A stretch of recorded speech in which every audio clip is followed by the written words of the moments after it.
President Trump lays out the plan for reopening the country, Governor Kemp implements them, and the left goes insane over the notion. My name is Sean Clinton, and this is the Guy in the Freedom Show.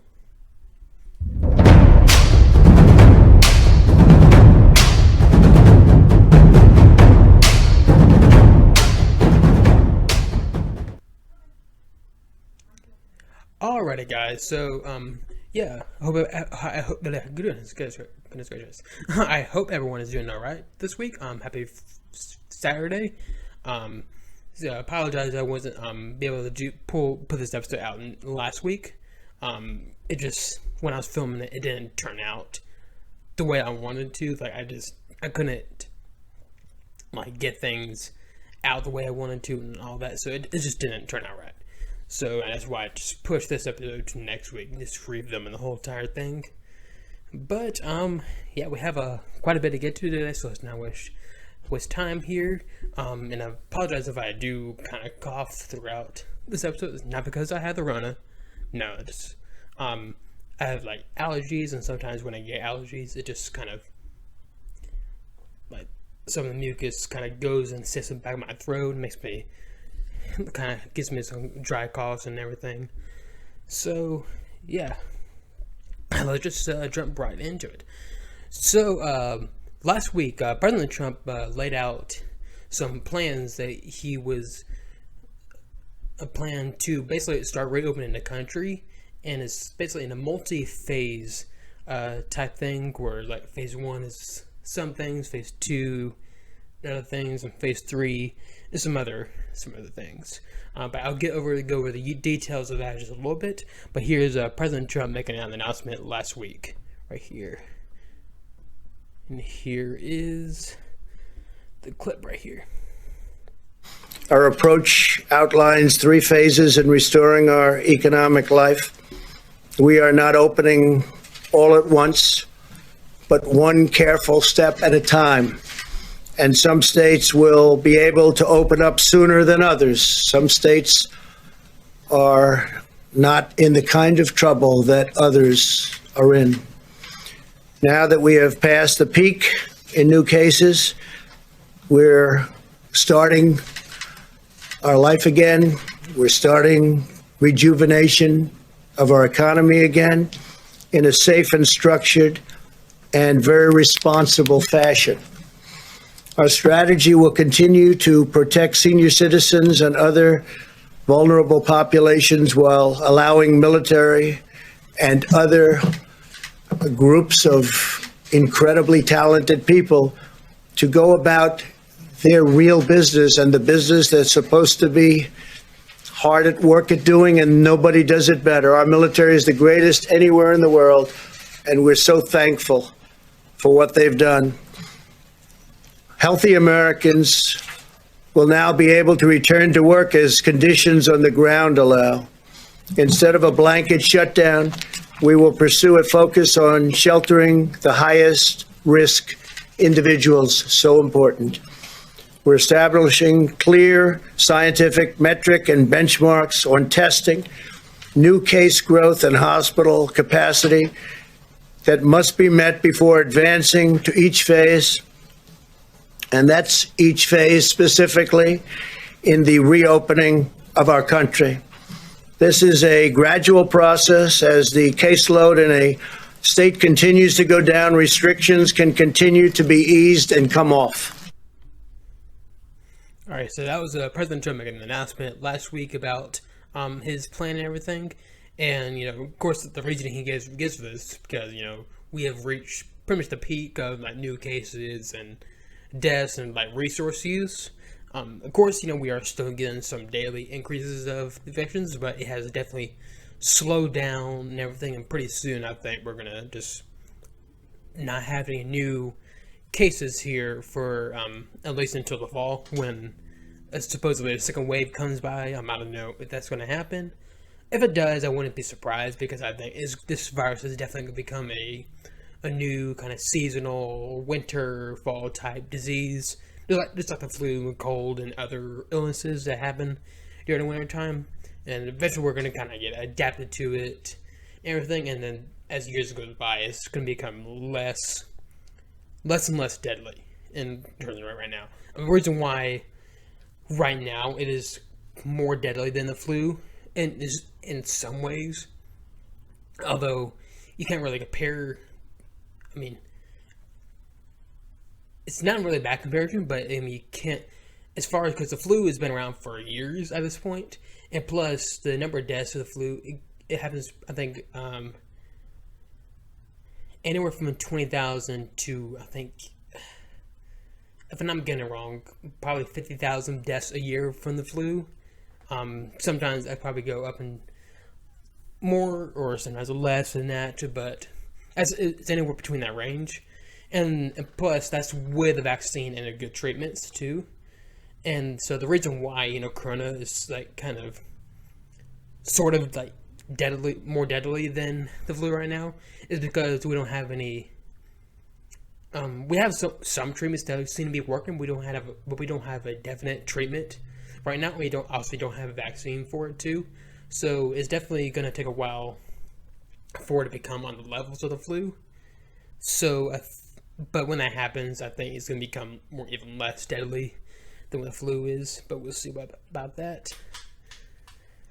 But, again, like, we'll adapt to it and everything. But in terms of like new cases, like happening right now, that's all definitely going down. The number of deaths is new deaths starting to go down and everything. So thankfully, we are starting to see the backside of this, and which is great. And of course, it was predictable too, because not only were the models just completely off too, like the projection was about 2 million to 5 million deaths at first, which was always absurd.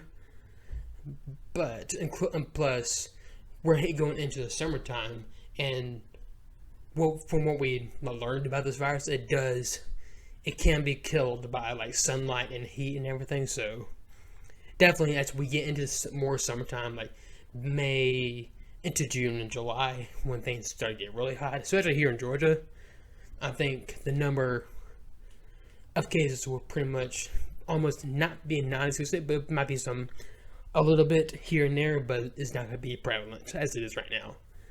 So that's a good thing.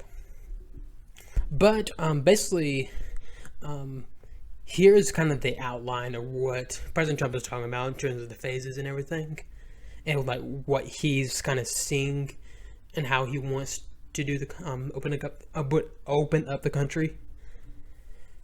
So it's basically going to be split up into 3 different phases, and it's kind of a step-by-step reopening of different things right here. So for phase 1, phase 1 includes restaurants, movie theaters, sporting venues, places of worship, and gyms can reopen if they observe strict social distancing.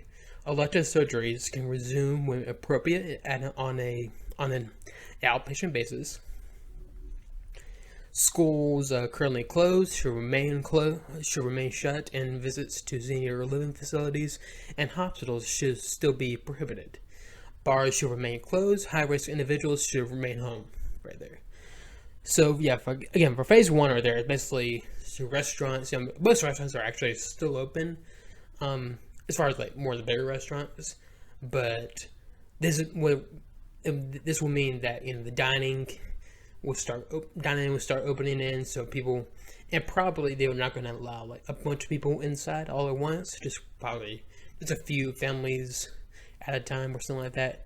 Then obviously, movie theaters start opening, and then some sporting venues. I'm guessing that means probably like baseball, MLB, NBA, or those sporting venues. I don't know how they're gonna do, with the MLB season or anything, but I mean they probably will allow very few individuals at once or something like that. I mean, I don't know. We'll see how that works. About like churches and gyms start reopening too. So it's definitely going to be a slow process, but I mean that's definitely a good start with phase 1 right there. Then to phase 2, phase 2 consists of schools and organized youth activities like camps can reopen, non-essential travel can resume, and people can start circulating in parks, outdoor recreational areas, and shopping centers, while avoiding gatherings of more than 50 individuals unless unspecified precautionary measures are taken. Restaurants, movie theaters, and other large venues can operate under moderate social distancing rules. Vulnerable individuals should continue to shelter in place, and employers should continue to encourage telework whenever possible. Common areas where people congregate in close quarters should be closed. Bars can operate with a diminished standing room occupancy. So phase 2 starts getting like a less restrictive everything. Start open up parks and everything. But of course, some states actually never close their parks. Like Georgia never closed their parks or anything like that, and never closed their beaches too, which is a good thing. I mean, as we learn more about this virus, it turns out being outside actually helps. You're less likely when you step outside in the sun in the heat. You're less likely to get that fresh air. You're less likely to contract the virus, and as long as you keep a distance from people. So it never made sense why some states like California and like Michigan or whatever like close their states, and that never makes close their parks. That never makes sense to me. But with this right here, is kind of for the states that did close their parks. This phase 2 starts letting them reopening them, even though they shouldn't have been closed in the first place. But again, this is phase 2 is starting to definitely become less restrictive. So for phase 3, vulnerable individuals can resume public interactions but practice social distancing. Employers can resume unrestricted staffing of workplaces. Large public venues can operate under limited social distancing rules. Visits to senior care facilities and hospitals can resume.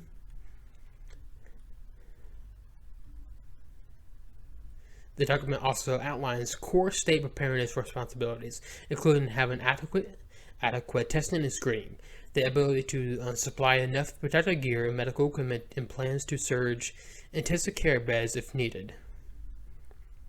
So for phase 3, obviously, that's where most of the restrictions we have right now is like lifted pretty much, and it will start going back to the normal time. Also, vulnerable individuals who should still keep the distance from people. Right now, that's how it should have been in the first place. I don't think the lockdown should never. I think the lockdown should never had happened in the first place. I think healthy individuals should have still been able to gone to work, and then the vulnerable individuals should have kept their distance and stay home if they needed to. But that's beside the point. Luckily, that's gonna start. Things looks like it's starting to go back to normal right here. In the big picture, it leads to final say in any loosening of restrictions to state and local officials, adding that governors should work on a regional basis to progress through the phased recovery. The document repeats a past federal hygiene guidance on personal hygiene, including urging people to wear masks or face coverings when in public. Employers should consider temperature checks, social distancing, and doing their own testing and contract testing. It urges barring anyone with symptoms from returning to work until they are cleared by a medical provider. All right, so that's basically kind of the outline right there, and it does make sense right there. Like having kind of a multi-phase type deal. It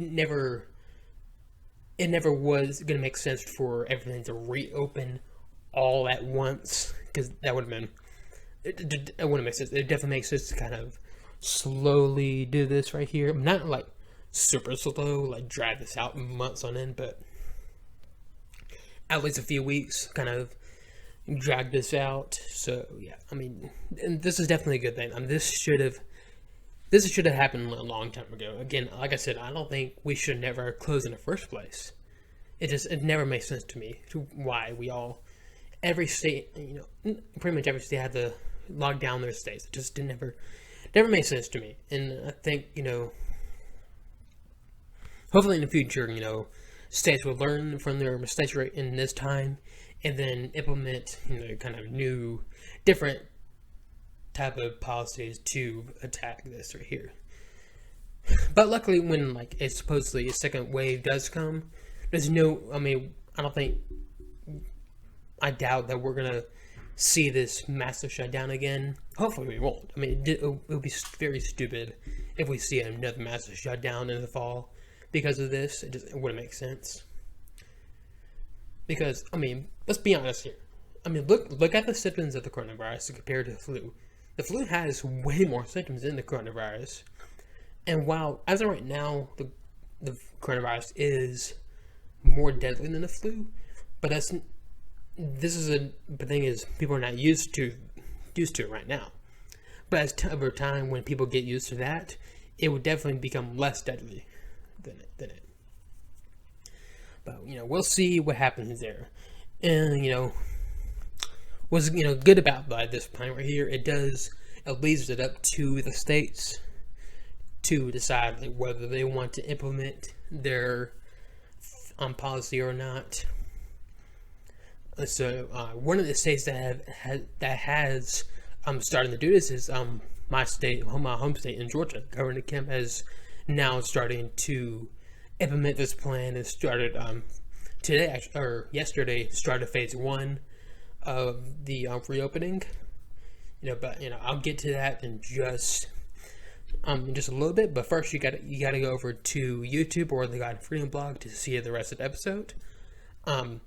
In the rest of the episode, not only I go over what Governor Kemp's plan is and how the left has reacted to it, but also you get to where I go over starting John chapter 12 today, and then get stuff in best of the week, and other than that, also one other thing, I'm currently looking for an editor for the God and Freedom blog, right here. Basically with editor, it consists of you can write your own stuff, write, publish, edit, publish, and then delete all posts, not just your own.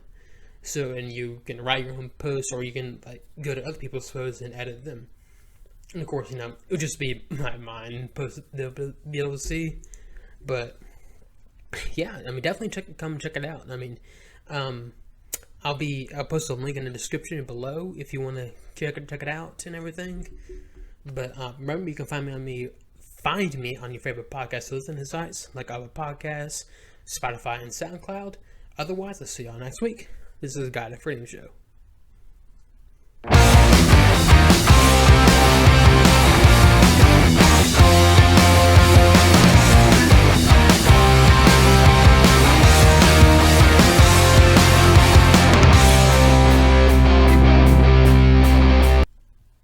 Alrighty, guys. So let's continue right here.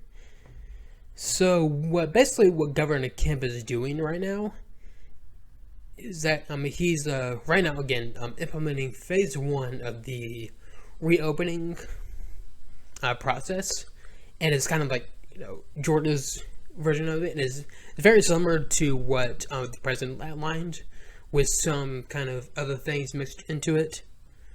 But here's what this town hall right here. Here's what it consists of right here.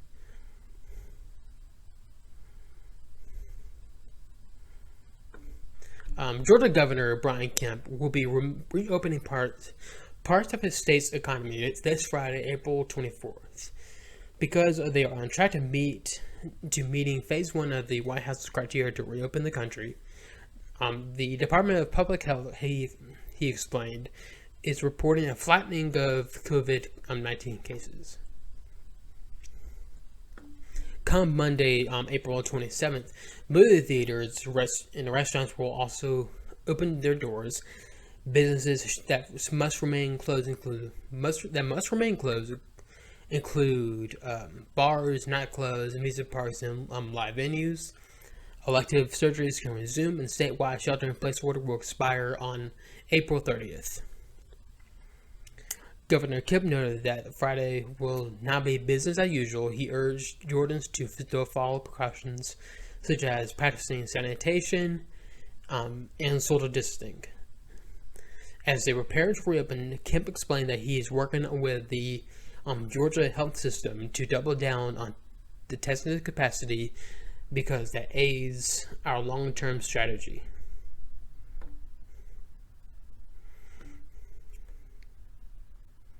And of course, it says other states have a long way to go.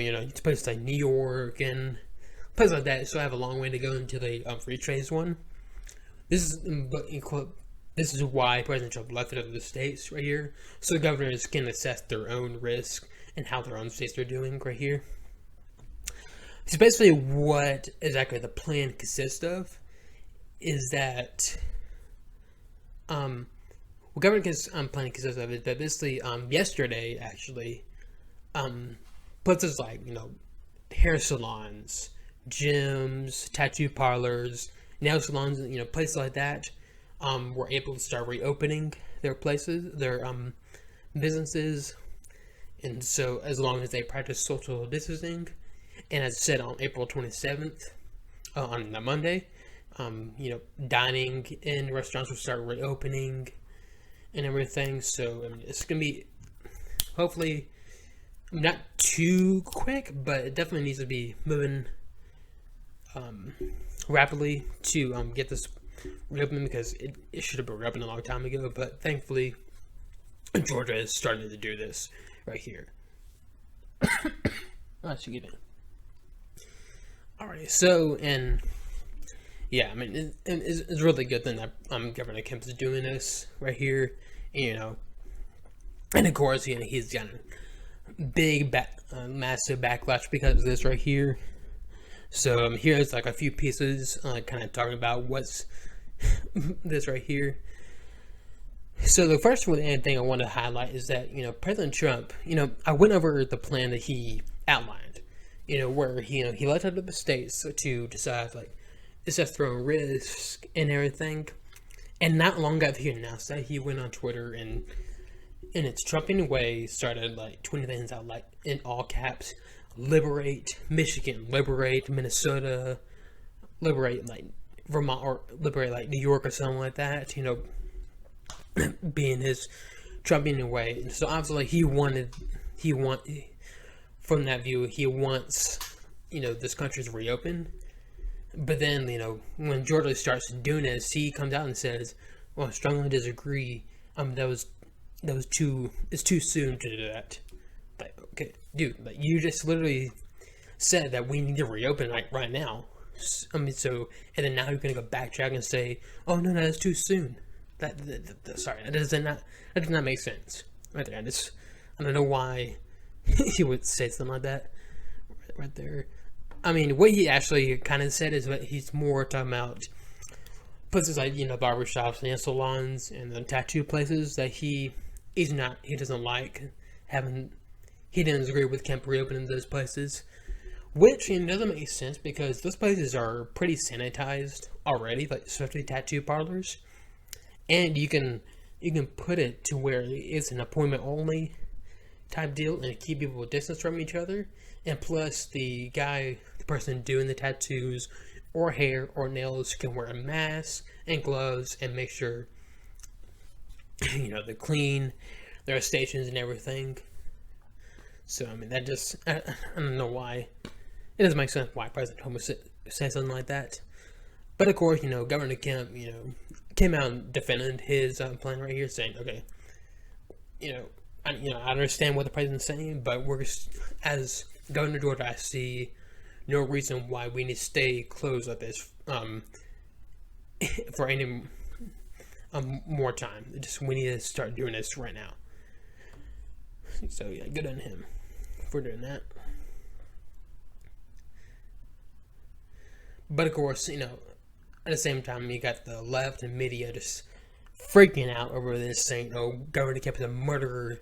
He's going to murder millions of Georgians because of this. He's had blood in his hands," or stupid stuff like that. Same language they use with guns right there. If you don't support gun control, gun confiscation, you have blood in your hands. It's so stupid. But here's a piece from the Greedo, if you say it like that. It is titled, Georgia leaders say reopening state is attack on black people. I'm not kidding. Yes, reopening the state, reopening the economy, and letting people go back to work is an attack on black people. That doesn't make sense. And by the way, I do want to point this out. It's not like, Kemp is not forcing businesses to reopen. He's given them the choice to reopen if they want to. But the point is, he's not going to force them to stay closed. He's just going to give them the choice, which is how it should have been in the first place. But here's what the piece says right here.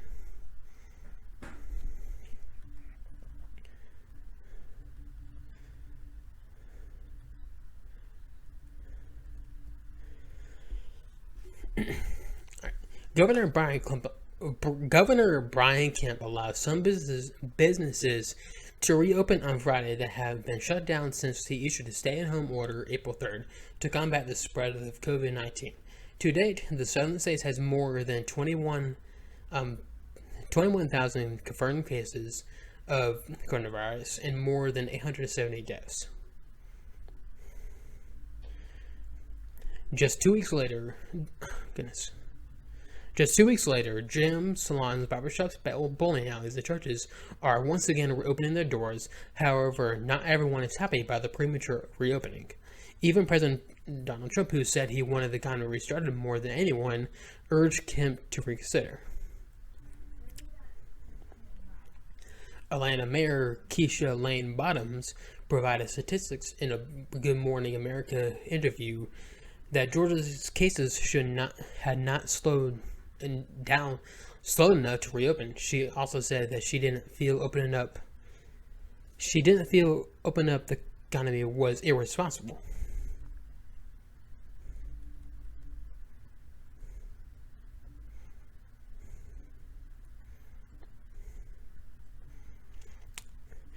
Stacey Abrams, who lost the 2018 gubernatorial race to Kemp, blasted him on Twitter.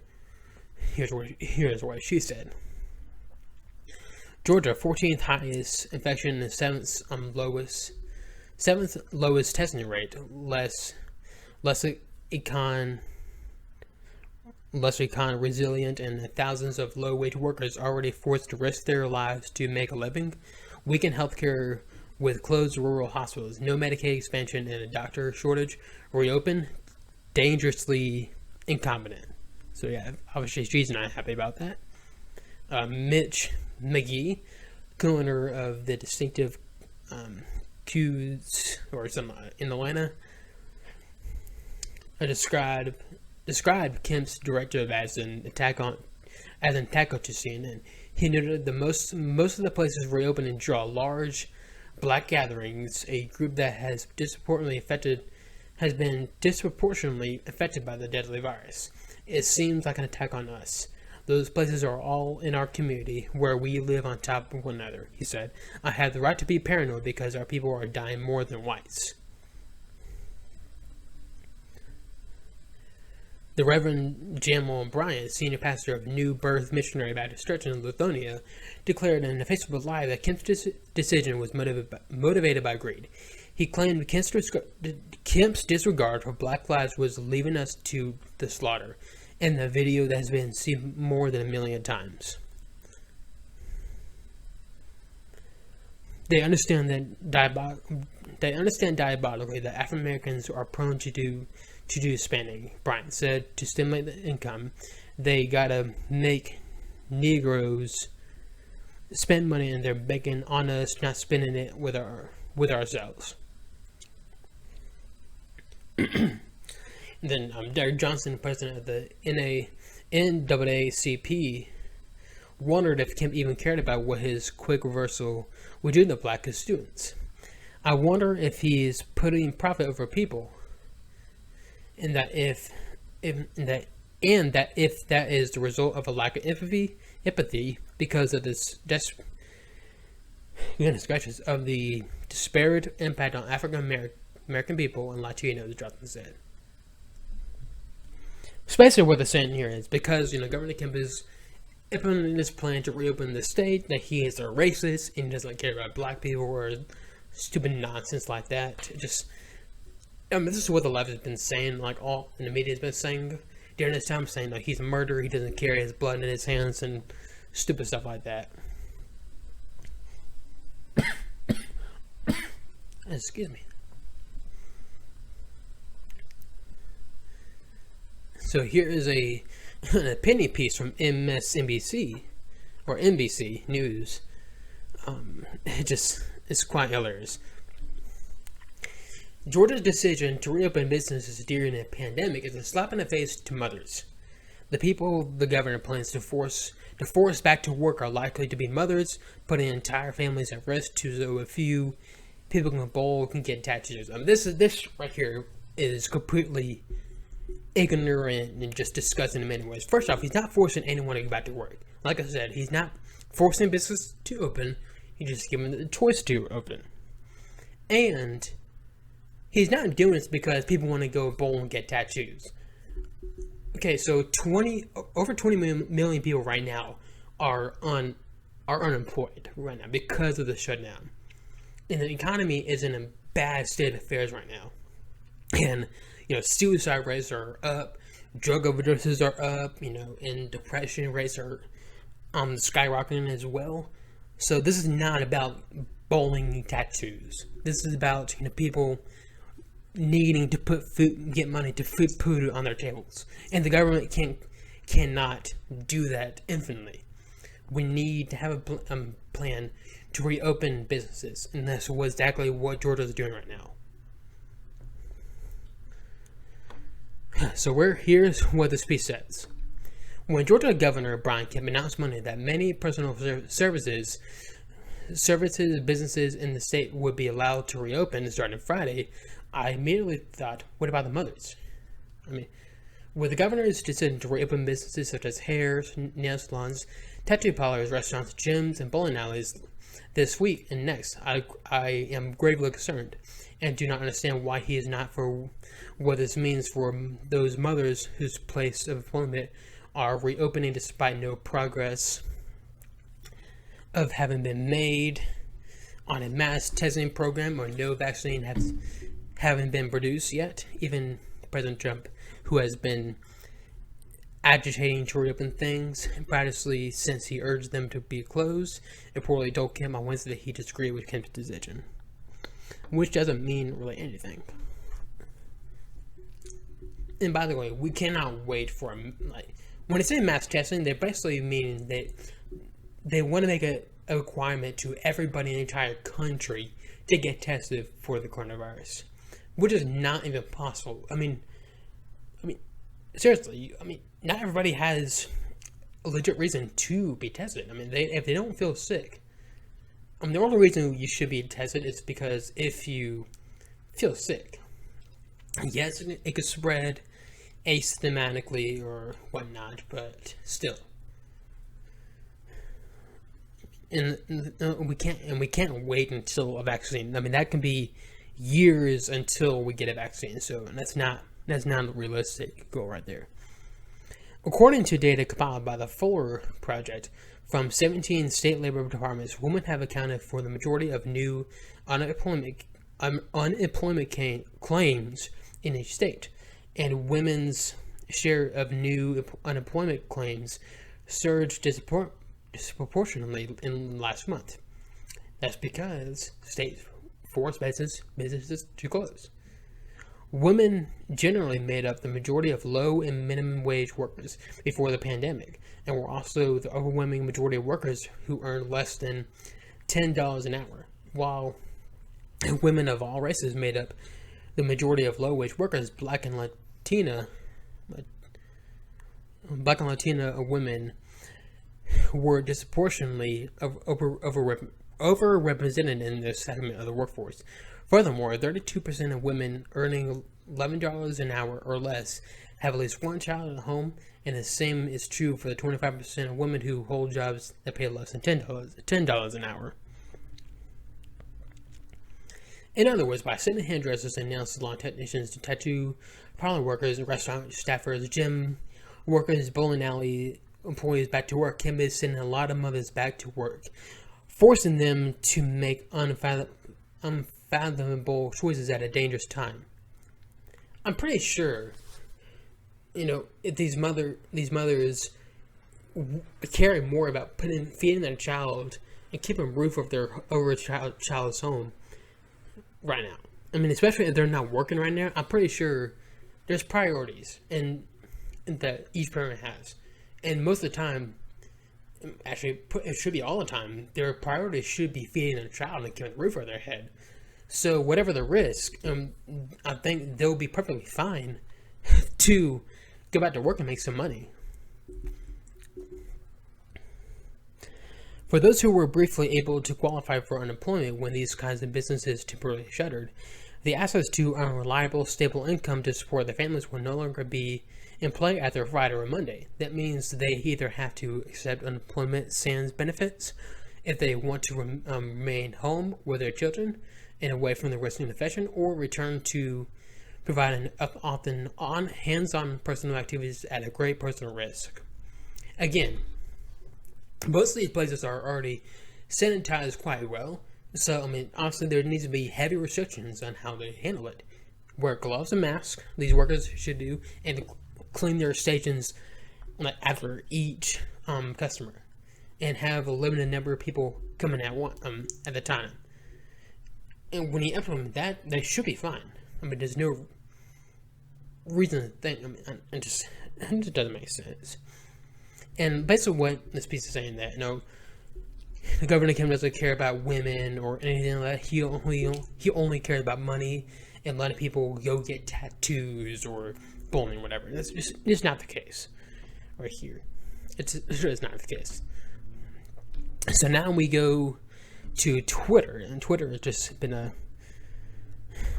pretty big pile of dog poop right now. It's utterly ridiculous.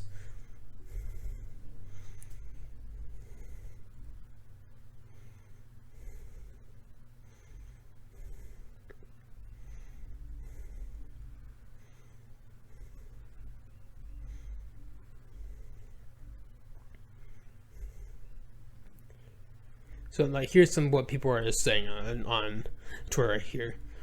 Georgia reopens salons, gyms, tattoo parlors, bowling alleys as COVID-19 death. Excuse me, sorry. As COVID-19 death toll rises, people want to look healthy in their coffins, and these guys are waiting. Whatever.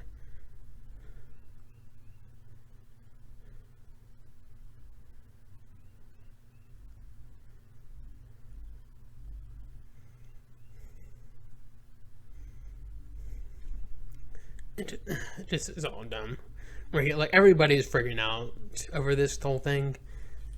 It's just so dumb. I mean, I just don't understand why. Like, what's the big? Why is this a bad thing? Again, as long as everybody takes precautions, they'll be fine. They'll be perfectly fine. And at the same time, I mean, where am I going with this? I don't know. I just don't get why everybody's upset about this. I just really don't. But again, good on Governor Kemp for going with this, and standing up for his plan against everybody, including President Trump. So that's all a good thing. So we'll see where this goes right here. I mean, hopefully, we likely will see a rise in coronavirus numbers here in Georgia. I mean, it just is going to happen nationwide no matter what.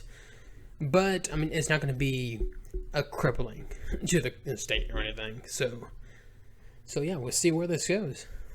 Alrighty, so let's get on to John chapter 12. So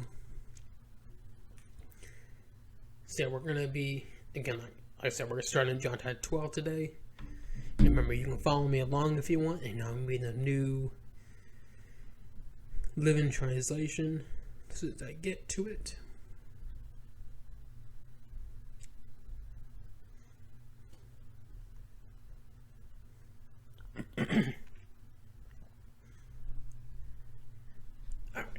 So here's right. Jesus anointed at Bethany. 6 days before the Passover celebration began, Jesus arrived in Bethany, the home of Lazarus, the man he had raised from the dead. A dinner was prepared in Jesus' honor. Martha served, and Lazarus was among those who ate with him. Then Mary took a 12-ounce jar of expensive perfume and made from an essence of nard, and she anointed Jesus' feet with it, wiping his feet with her hair. The house was filled with the fragrance. And the reason why this was a big deal, like washing feet in that time was like a symbol, servants did for the masters. That's like symbol of like honor and all that. So, and obviously, like Jesus just raised her brother from the dead, so that's a good reason to do that. And so it continues right here. But Judas Iscariot, the disciple who would soon betray him, said that perfume was worth a year's wages. It should have been sold and the money given to the poor. Not that he cared for the poor, that he was a thief in the sense he was in charge of the disciples' money. He often stole some from himself. Jesus replied, "Leave her alone. She did this in preparation for my burial. You will always have the poor among you, and you will not always have me. When all the people heard of Jesus' arrival, they fought to see him and also to see Lazarus, the man Jesus had raised from the dead. Then the leading priests decided to kill Lazarus too, for it was because of him that many of the people had deserted them and believed in Jesus." So that's very kind of telling right there. Like even the Pharisees, like some of the Pharisees, saw what Jesus did. Like he literally raised someone from the dead, and then their response is to kill him and also Lazarus because they were pretty much jealous that people have left them to follow Jesus. And this is very silly. And I think, like I said before, I think really the Pharisees did believe that Jesus was the Messiah, but they didn't want to believe. I mean, they did believe him. They didn't want to do change their lives or anything. They just were content with their lives and all that. So they didn't want to change, and they wanted to eliminate him so that he's not a threat to change their lives. I mean, really, the only two Pharisees that actually really followed him and actually publicly said that he was pretty much the Messiah was Nicodemus and Joseph. So it's very, very, very interesting passage right here. And then next week I'm going to be starting the verse from verse 12, and basically about Jesus' entry into Jerusalem on a donkey and everything. So that'll be cool. Alrighty, so let's get into some good stuff and bad stuff of the week. Actually, I think I'm gonna skip bad stuff for now because just what this episode's all about. So let's just do the good stuff of the week. So as the good stuff of the week, this is actually, if you haven't had the chance yet, definitely you guys need to check out the show right here. You can find it on PureFlix or on VidAngel, or even find it on YouTube too, as well. It's called The Chosen. And The Chosen is going to multi-season series. It's basically over the life of Jesus and his disciples, and all that. And it's an amazing show. It is a really great show. And what's cool about it is that it actually starts from the point of view of some of the disciples, like Peter or Simon, actually, or Simon, but Andrew, Mary, Matthew. Like it starts with their view, like where they were before Jesus came into their lives and everything. And then it's such a great show, and it really, here's actually a trailer of it to kind of give you an idea of what the series is about. Here's a video right here. I'm going to tell everyone. I was counting on it. My son, they've run out of wine.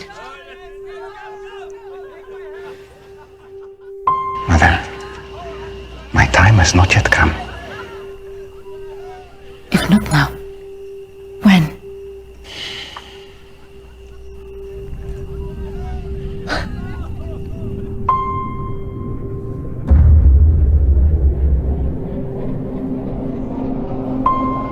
I'm ready, Father.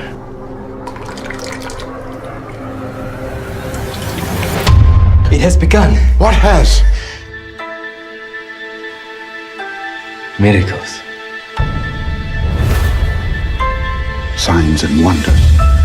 Fear not, for I have redeemed you. I have called you by name.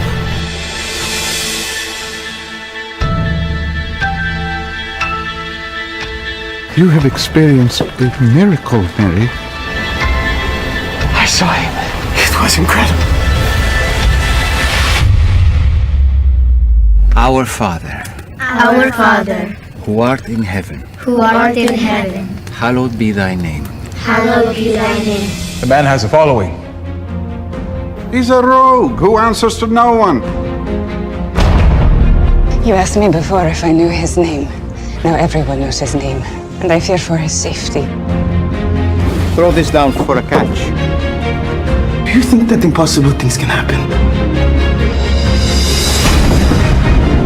That overturn the laws of nature? That cannot be explained.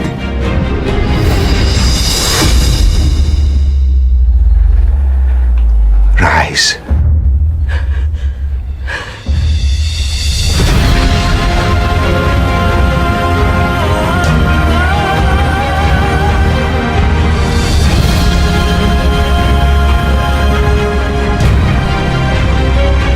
Matthew, son of Alphaeus.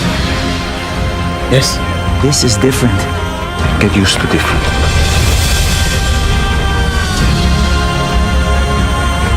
My whole life I have wondered if I would see this day.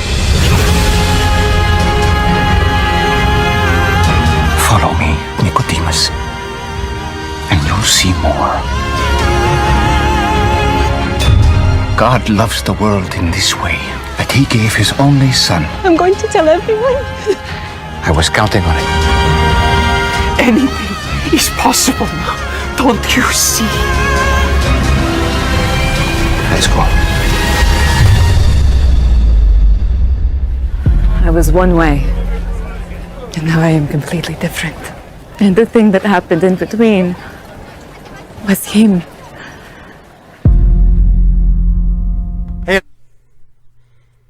So yeah, I mean that's basically it is a really great show. And what's really good about it is like I mean I hadn't seen much like other shows or movies about the life of Jesus besides the Passion of the Christ and the Bible series. Those are only like really two I've actually seen. But what people say about them, they're always like picture Jesus as this kind of like, I mean, not emotionless or any way, but just, not really like showing him how he really would have been, not during when he was on Earth and everything. But what's really cool about this show, it actually shows kind of the human side of Jesus, and like he like jokes around with his disciples and everything, and like makes fun of them a little bit too. But there's one scene at the wedding where Peter asks like Andrew apparently like dances very badly, and Peter asks Jesus to fix the dancing, and Jesus goes, "There's some things even I can't do." it's like stuff like that, and so like, and not only that, like the disciples, like they showed like kind of give like a good like kind of background to the disciples, like how their lives was, like Matthew and Peter. Like Peter has a wife in the show. I don't know if he actually had a wife in the Bible, if it said or not, but I mean he might have. I just can't remember right now, but kind of showed like what Matthew was like, and like what Mary and Andrew and all of them were like too. It was really cool, and like some of the episodes, like some of the best episodes, like episode 3 is really good. As like right here is where he interacts with some children that like find him when he's like kind of traveling or not. That's really cool. But I really like how they handle Nicodemus during this, in this show. Like Nicodemus was a disciple during, not a disciple, but a Pharisee. You know, like a well-known Pharisee too, and like basically he heard about the miracle what happened to Mary, and he just kind of like was like in awe about it, and is trying to do research about what the Messiah consists of, and eventually met up with Jesus, and like he like just basically like from then he knew that Jesus was the Son of God, and then he wanted to follow him and everything, but like due to what his life is like, he just like he couldn't bring himself to do it or anything. But again, definitely go check it out. Definitely check out this show. And you know, you can I think you can if you wanted to, you can download the Chosen app and you can watch it for free too. And also you can find it on YouTube. There's like the first episode is free on YouTube, but also they did some live streams of the show of the entire series of the entire first season. So you can like go there, you know, watch. You can, but they have an entire episode in that live stream, so you can watch it with. Then right now they're actually working on funding the second season, so hopefully that works out. So it should be, their goal is to make it an 8-season gig, which would be interesting. Really interesting to see where this goes. I mean, this first season doesn't go too far into the Gospels or anything. I mean, probably third of the way in, I would guess. So can't wait to see where future seasons go. Alright, so I think that's all I have for this episode. So you know, again, I'll be back here next week with all other crazy stuff. I'll see y'all then. My name is Sean Clinton, and this is the God of Freedom Show.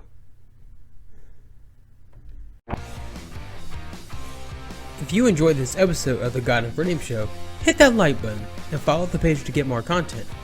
You can also find me on your favorite podcast listening sites like Apple Podcasts, Spotify, and SoundCloud. Thank you for listening or watching.